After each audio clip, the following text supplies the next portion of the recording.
Well, I guess I'm just gonna have to do this with a stuffy nose.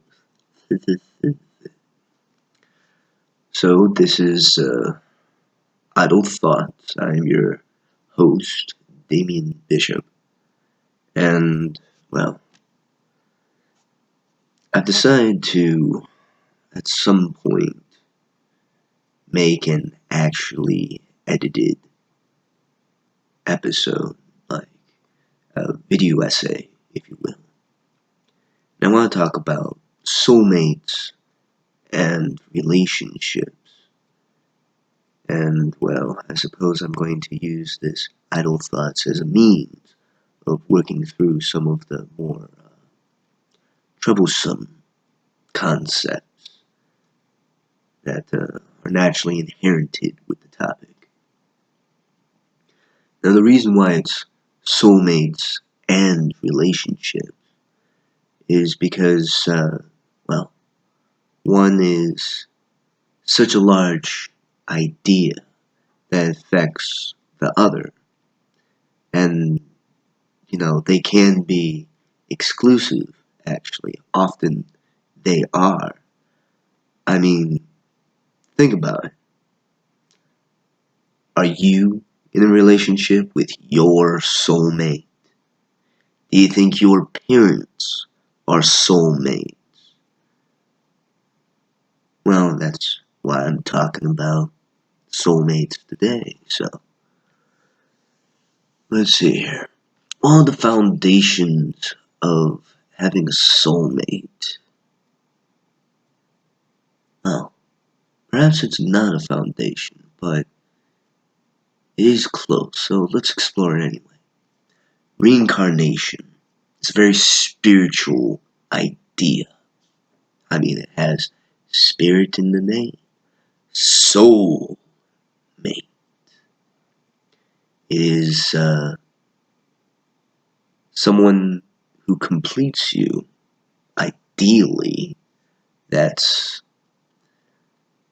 what people preach. It is the missing piece of the puzzle to make you whole. Click. However,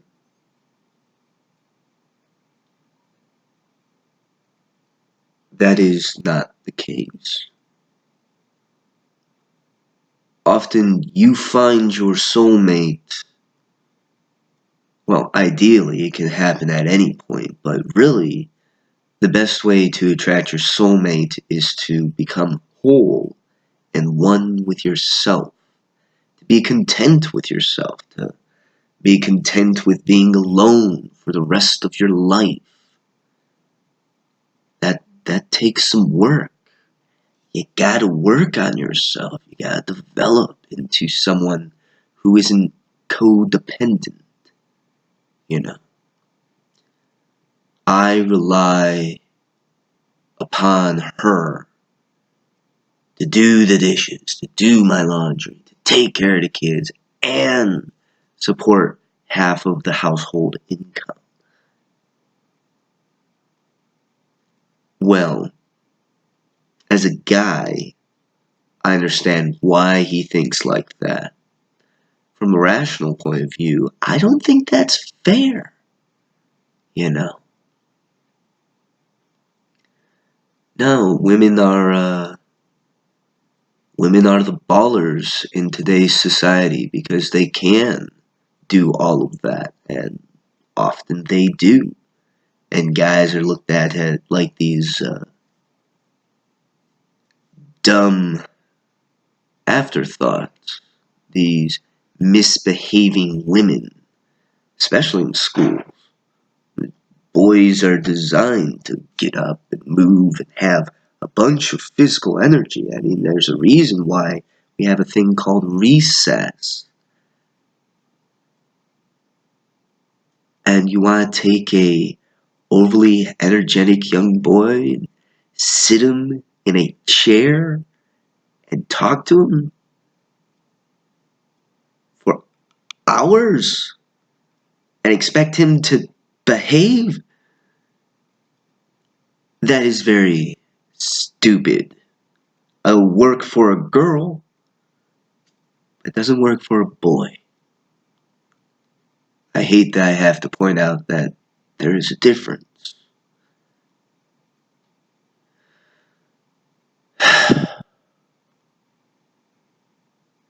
Anyway, so why do I say in order to have your soulmate, to actually have a real partner, someone who is equal and on level with you, as I'd like to think most people would want, but there are others out there.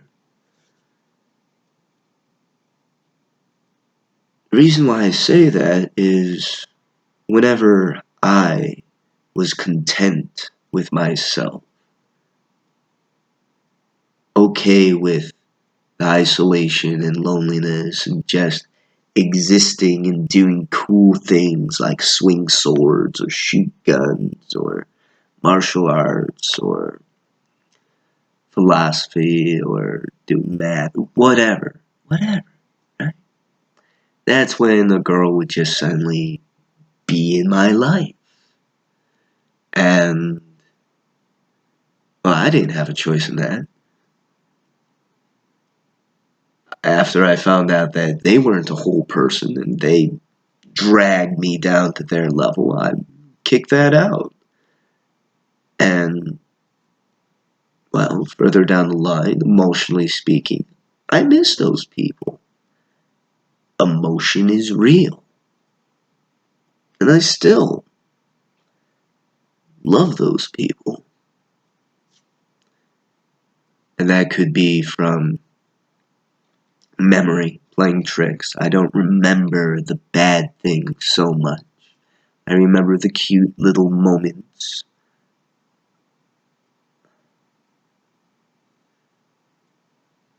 And it makes me miss them. 1, 2, 5.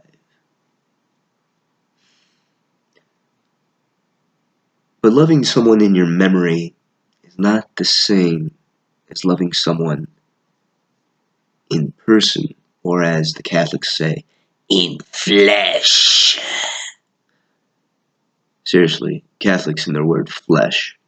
God, why can't they just say being base? You know, like a dog is hungry, so he will eat until there's either no food left or he makes himself sick and he will continue to eat. That is base. And in the human, it's hedonistic.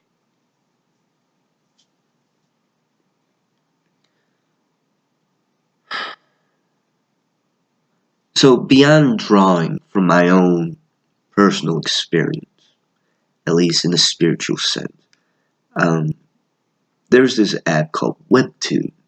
In it, my big nerd boyfriend, my tall nerd boyfriend, in it, it talks about how these two met. And it's a really sweet comment. Hashtag not sponsored. I enjoy it. In it, they talk about how they weren't ready to have one another in their lives, even though the guy knew about her for years and she's like oblivious to his existence up to, when it was ready. Just suddenly, you know.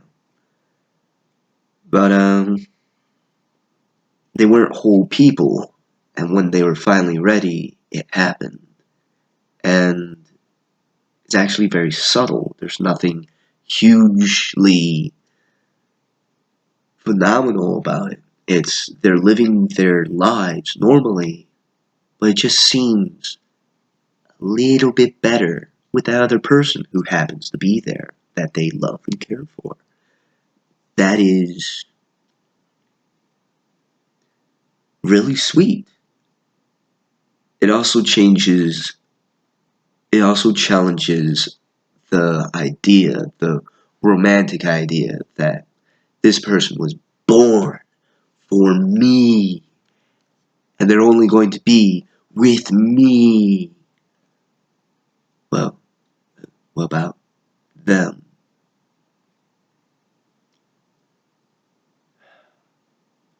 something I don't understand. Yeah, boy. You're in there. Those. Alright. One of the things I don't understand is this: he's mine, no one else, and I'm hers, and no one else's. Like, the other person is an object that they have no choice in the matter? I mean, it just happens that they have the same view as you. That's how you meet. But I don't know. Doesn't make sense.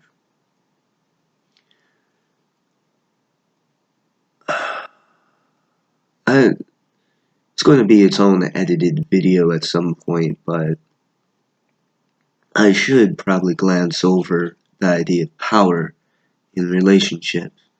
Which one is more dominant, which we associate with male or yang, and which one is more yin, female, submissive, the white and yin yang, right? And yet, it's much more nuanced than that. In my studies of the society of um, BDSM with DOMs and subs, it is the sub that chooses to be in said relationship. The Dom just is, well, it's almost like a show. They are the caretaker. They are doing what they do because they know what this person will like. And again, it's like a relationship, just more intense, which is very cool. And I don't think I'll ever be a part of any of that. But understanding the point of view is what matters.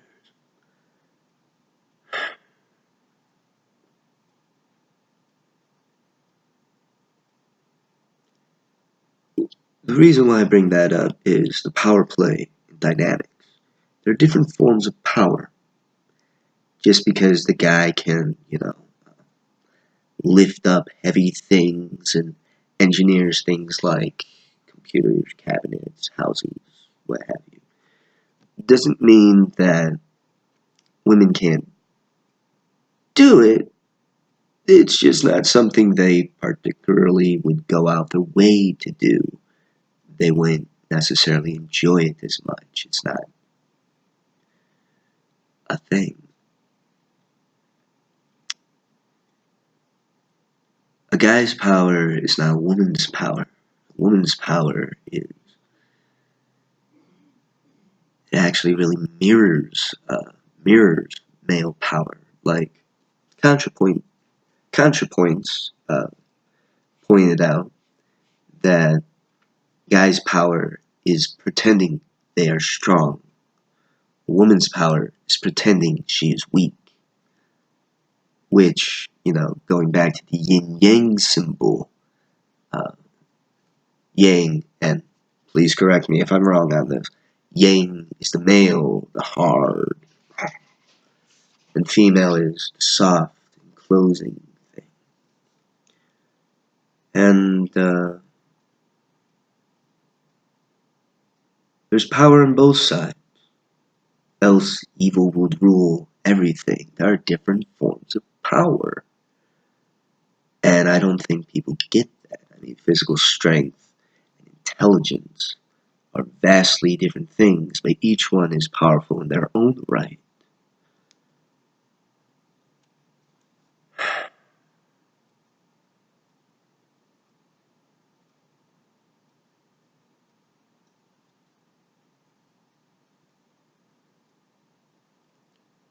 Going back to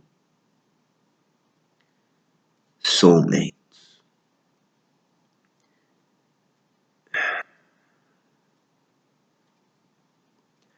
We have this idea that everyone forever will meet their soulmate, right? But I'm pretty sure if you